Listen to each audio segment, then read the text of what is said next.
Things are tough. Life feels harder and harder sometimes. But it's important to remember to surround ourselves with people who are special to us and want to support us. After the isolation of COVID, building those connections is more important than ever. Asian Women of Winnipeg are one such group, bringing people together and supporting each other, celebrating accomplishments and being there for each other during those difficult times. Let's get into it. My name is Sharon Tapia, and I'm the founder, president of Asian Women of Winnipeg. We founded this organization in 2014, and we incorporated in 2016. When we started, I didn't realize that time how far we will be going with this. We just wanted to give some platform to women. Started celebrating Mother's Day. That's our starting point. And we just wanted to get those ladies out who were serving just to their families and homemakers, all the new immigrant women and grandmothers who has no other excuse to get out of the house. So we started with very small, with one event, and then we grown to, oh my goodness, so many things now.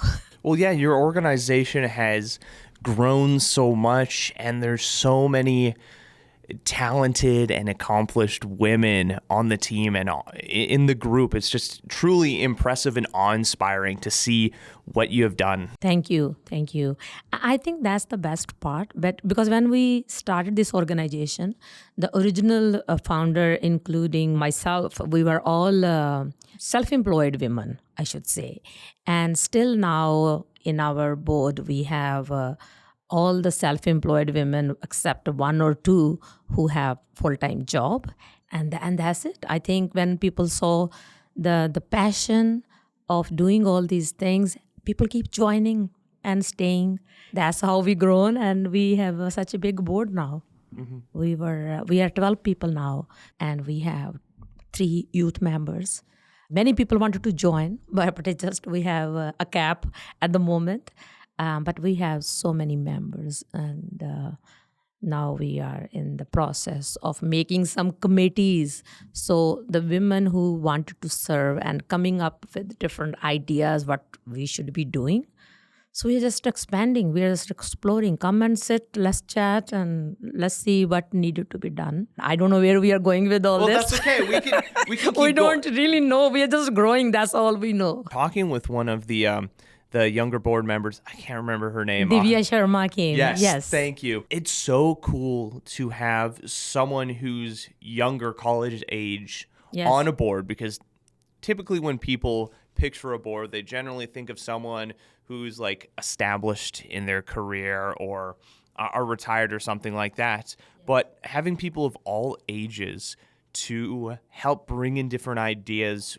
I've had some conversations with people before talking about everyone has blind spots. Yes. Right. Different aspects that you don't think about or aren't aware of. Yes. So having those diverse thoughts and diverse ages can really help to find out what do we really need, what is the best way to help this grow and celebrate people and uplift their voices. Our board have starting from 18 year, who just one of the youth board member just turned 18 last night. Wow. And we were celebrating her 18th birthday. From 18 year to 82. So that's the range we have. Different age groups and the advisory board we have. And they bring all the experiences. And the young people, the youth especially, they are facing different challenges, which we cannot even explain. And our elders, especially the one on advisory, they gone through so many different experiences. When they were new in this country, no recognition, they were doing all the jobs, whatever they can get. And then comes people like us who came and worked whatever job we could do in the beginning and polishing our experiences and resume and working hard and then establishing ourselves in a different level. And then these kids who are born here, for them, this is their country, right? But you cannot change the color of your skin. You cannot change your roots. So they are seeing different experiences. They are going through different challenges, and they are trying to have their equal rights in this mainstream. And it's amazing to have all different age groups and have everybody on the same board. One thing is common for sure with all different ages, that they're all passionate. They all wanted to serve from one reason to the other. Well, that's who and what you're looking for on a board, right? You want people who are passionate and want to be involved in their community. You don't just want someone who's like, oh, I guess I'll do this in the evenings. You don't want that kind of person. You want someone who's thirsty to make a change. Yes, who wanted to make a difference. Who felt like we have at one of our event, Dr. Zahra, who's in our board now. She came to one of this event, and she saw all the passion and everything, and she spoke to me on the phone, and I said, we are hosting Lori Milla at RPC Convention Center. Why don't you come and see? And she was so passionate because she's a doctor herself, and all the challenges she faced. She's a very educated girl. She's a lawyer in her back home in her country and a doctor on top of it. And she said, I wanted to help all those people who have no clue where to go, how to change their degrees and where to go for certain things. I wanted to do this. For the best part is we didn't have any criteria other than passion. You want to do something? Come on board. We'll give you platform. If you have a passion, go for it. We'll support you. As long as, it's a positive change, it will make people's life better. We are all open. Anybody wants to join today. You don't have to have a chair on the board. Like, you don't have to be right with the position. But you want to make a difference? You have my attention. You have the whole board's attention. As long as we feel, yes, we are working towards a good cause. I don't know where we're going with this. We are just celebrating people's accomplishment. We saw, like, elder generation, we saw they were not celebrating baby girl's birthday. We wanted to celebrate that. We wanted to change people's thinking. Nobody was acknowledging, like, look, okay, if she got a degree or she became a CEO of a certain firm or a institute, it's not a big deal. But it is a big deal. Of course. It is a big deal. Because when you have a different color of skin and you are in a different country where your language is even different, the whole culture is different, and you're raising your kids in that atmosphere where you are struggling to keep your identity and at the same time you wanted to mingle. Yeah, it's that balancing act, right? Yes. Like, how do you engross yourself in Canadian and Western culture while maintaining cultural roots, yes, and celebrating those roots, yes, without losing it? Because, we've had so many conversations with different diasporas and different communities of trying to find that balance. A lot of youth within the Arabic community don't want to learn the Arabic language. They're like, what's the point? I'm here in Canada now. And I think when I started so many years back, around, I think, 2004, I came in real estate industry. And then in 2008, I joined Folklorama, India Pavilion. And my own kids were very much Canadian, I should say, very much Canadian. Yeah. And I started volunteering with the India Pavilion. And I told my kids, okay, I'm not going to be home for the next 8 days. 8 evenings, because from work I will be going straight to the pavilion, and we are there till maybe midnight most of the time, right? Mm-hmm. And they wanted to come along, and I said, you guys gonna get bored. That's what I thought. And they said, no, we're not gonna stay home. We will go there. Well, that's great to see. And then I don't know, I never expected that kind of reaction for my kids, because even though I was working as a realtor, I always made sure I'm not missing on my kids' games and the evenings I'm home. Anyway, kids came and they saw other kids like them.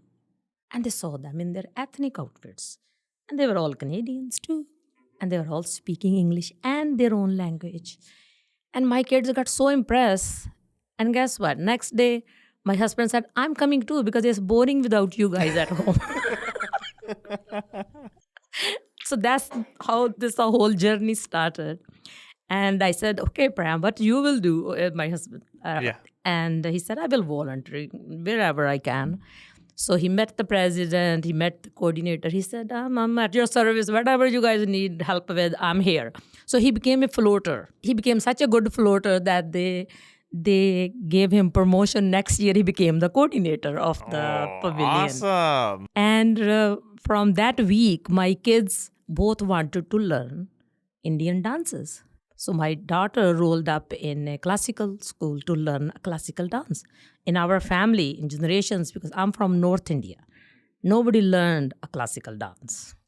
So that was a big accomplishment in that sense that my daughter, I thought, oh, she's just excited. She will quit in a day or two. And then my son, he started a Bhangra group. And now he's 26 and he still have his own team and they still perform, even though all the kids now professional working and they still perform time to time. When I saw all that cultural change, I realized how important it is. Because no matter how hard I was working before, I couldn't connect them with our culture. But by being there, showing them indirectly, I think that attracted them. And it touched my heart. And from there, I found my passion. So with Asian women, so many years back, I think it started from Mother's Day. Then we started Lori Mela. We started celebrating South Asian women's accomplishment, and we end up celebrating International Women's Day. And from that, I think people were expecting more and phoning us for different type of help, which we never thought people will think of us when they need some sort of information.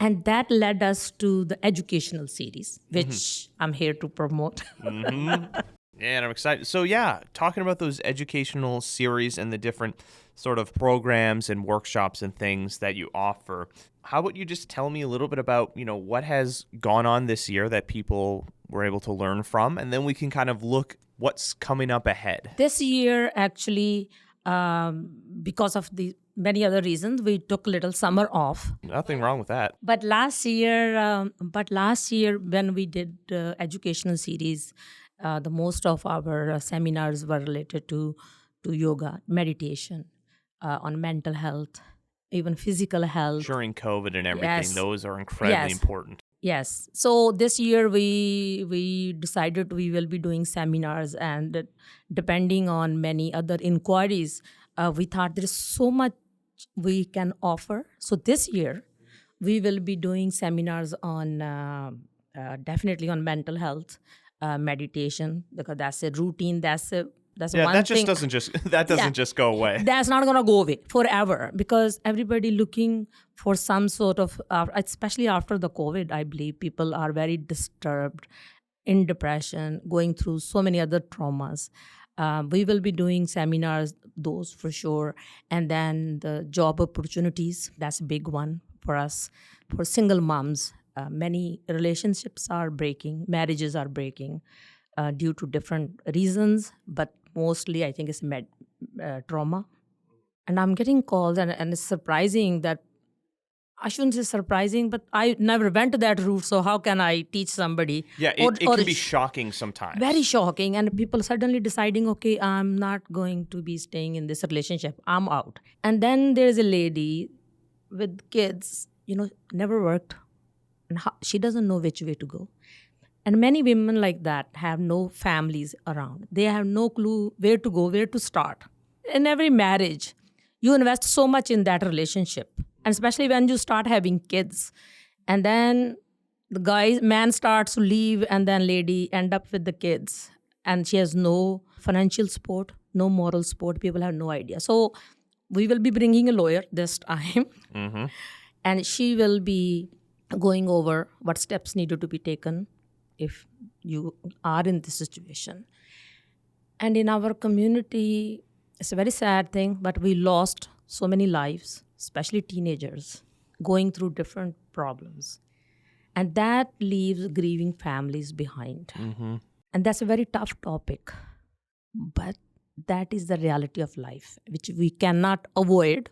So Exactly. I will be bringing, we will be bringing some professionals to talk on this and help people to learn how to solve these problems, how to go through this process, because that is important in this. That's the reality of life.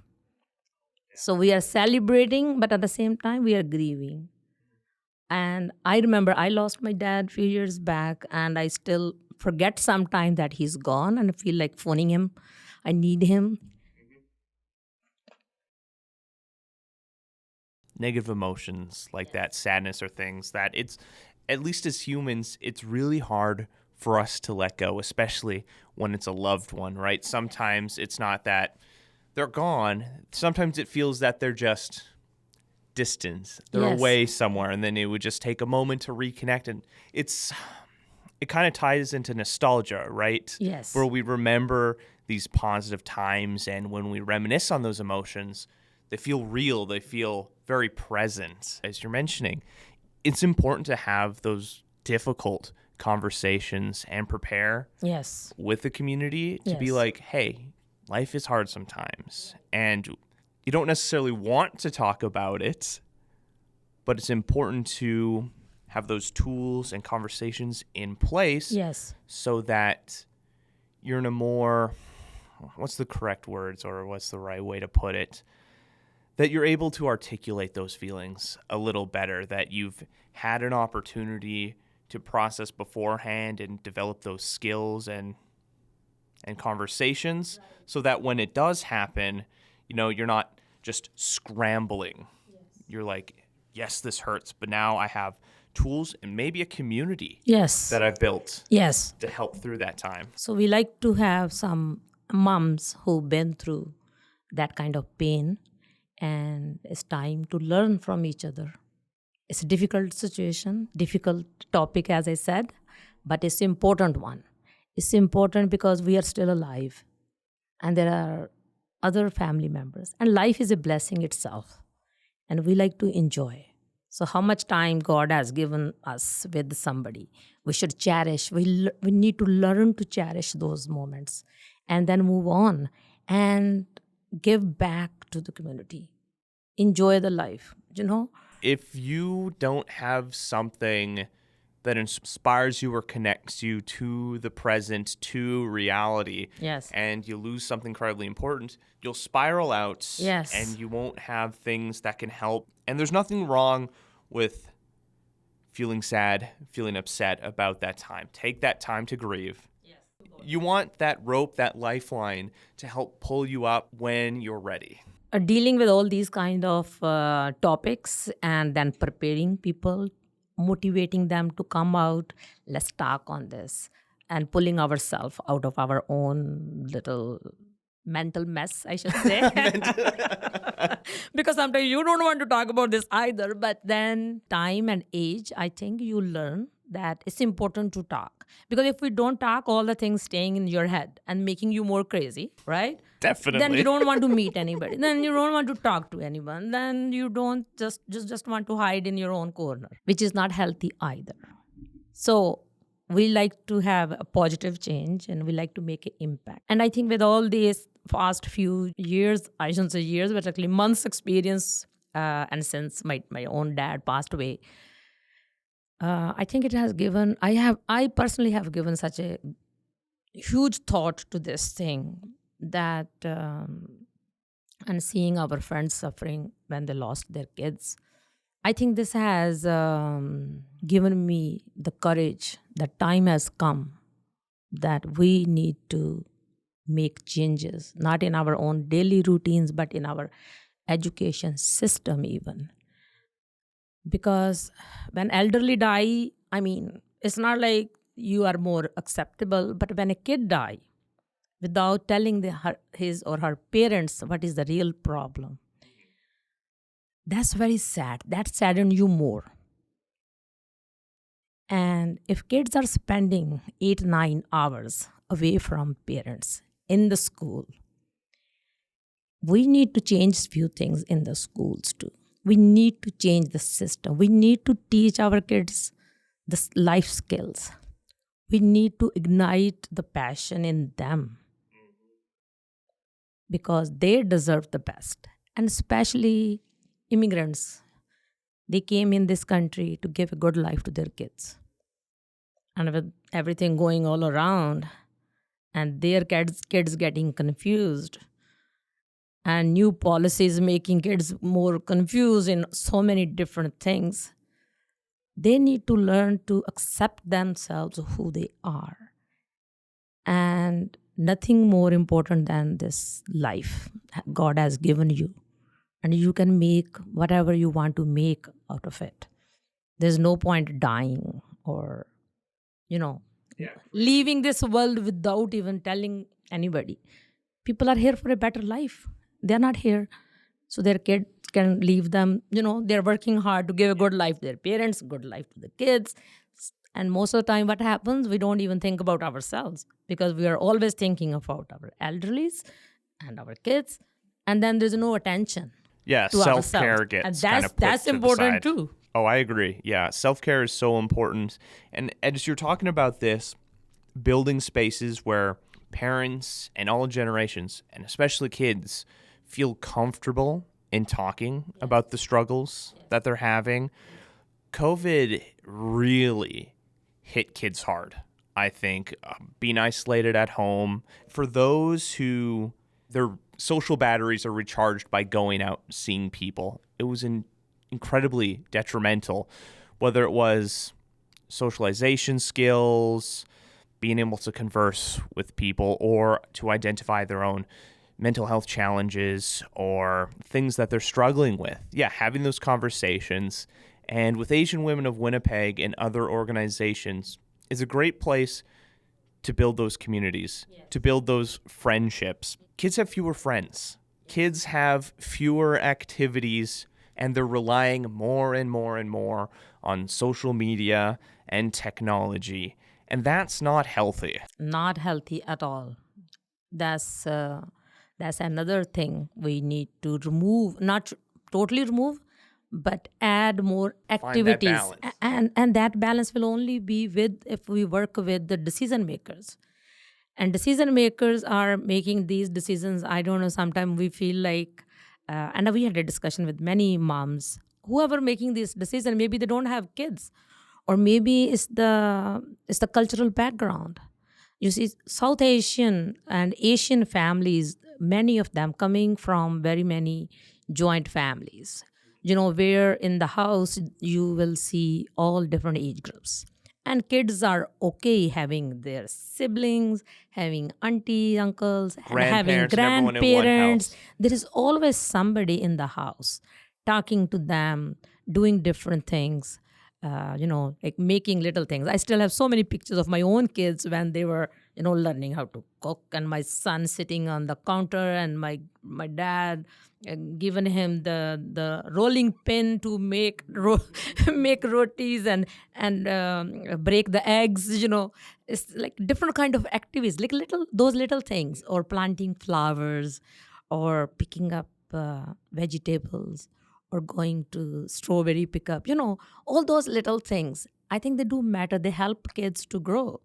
But if kid is sitting home just watching TV or playing on the phone, and parents are so much busy, I think this isolation is driving kids Unhealthy direction. unhealthy direction. You got that's the right word, unhealthy. And we as a human being, we need contacts. I think COVID has shown that we are not made to live alone. There's very few people who are comfortable with being alone all the time. And sometimes those are writers too, because you need to connect with yourself. Yeah, there's nothing wrong with having alone time. But if you have to live alone, then people should have gone to the jungle, to live alone. That's why we have cities and we have houses, and we want our friends and entertain, or just to chat. And all of a sudden everything was taken away from people, and that drove them crazy. And can you believe, if adult we felt isolated, right, in 2021, how about kids? They When they're don't living know with how a small, they can't express themselves. They're living in a very small families. They have no company. You know what I mean? It's very important, because It's hard to change 50 plus people, but at the same time, we need to invest at least in the kids because they are our future. And if they get lost in this jungle, everything will be lost. Then all our hard work, and here we are as a parent, as a community members, working hard to establish ourselves, to maintain our culture. And then if the kids are not there, if there's nobody to take the torch after you, who we are working for then? All that effort feels for naught. Yes. And my a friend is here today, Polly Pachu, who used to be a member, original members of Asian Women. And now she's on the advisory, but she worked with the hospital as well. And she's seeing all these kids, women, everybody going through very rough times, very depressed times, very low times. People losing confidence in themselves, and it's very painful. And she will be one of our speakers too. She volunteer a lot, work with seniors in the little groups, doing different exercises. She does so many things. Well, I just want to let you know I'm also an interpreter because I speak 4 languages other than English. So I speak Punjabi, Hindi, Urdu, and Gujarati. And so I do a lot of translations for the police and for the courts. And so I see a lot of cases in Winnipeg as an interpreter. So what I have learned is that it's not easy when you come from a different country with a different backgrounds, and your values and traditions are quite different when you come to a Western society, trying to get used to the Western society as well and their traditions and values. It is very important. And I think what Sharon has done, I actually appreciate what she has done. And I really, really, really command that she has done such a great job. And people are actually appreciating what Sharon has done. She has brought the community together, basically by having all these cultural shows and costumes and people involving with traditions like celebrations of Diwali or Holi Mela, and there are a lot of other traditions. And as a president of the women's organization, she has accomplished a lot, and she has come up with some great ideas. And because of her ideas, we are here. That's the reason why we are here today. She has accomplished a lot, and she's still trying to expand the horizons by involving more people into the organization and getting ideas from the youth and from the elderly, from the seniors.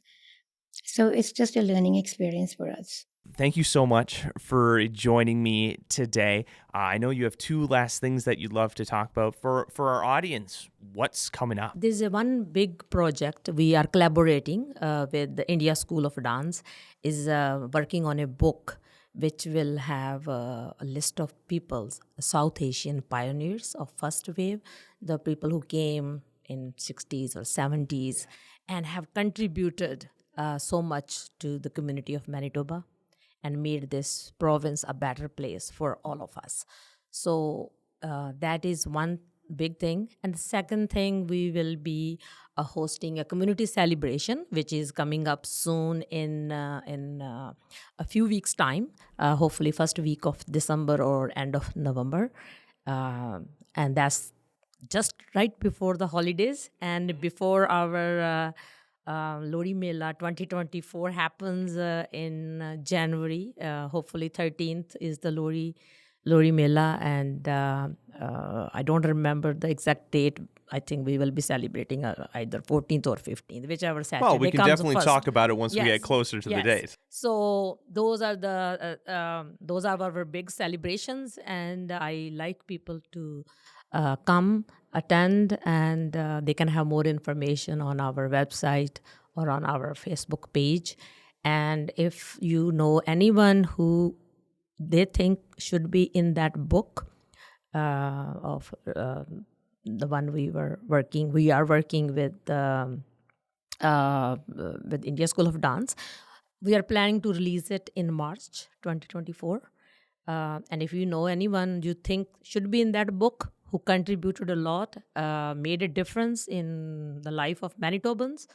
We like to know. Please submit their name, a number, contact information. People don't have to be alive. The people who came in early. We like to have those people listed remember their legacy, in that right? book. Yes. So the future generation should know that these people came before them and made a difference and worked really hard in this province. That's our goal. But thank you so much for giving us the time and the opportunity to share our organization's activities and giving us time to connect with the public. Thank you so much. Well, it was an absolute pleasure. Thank you. Have any stories you'd like us to share or communities we should highlight? Leave a comment on our social media or reach out to us on our website. I'm Ryan Funk. This was You Talk. And have yourself a good one.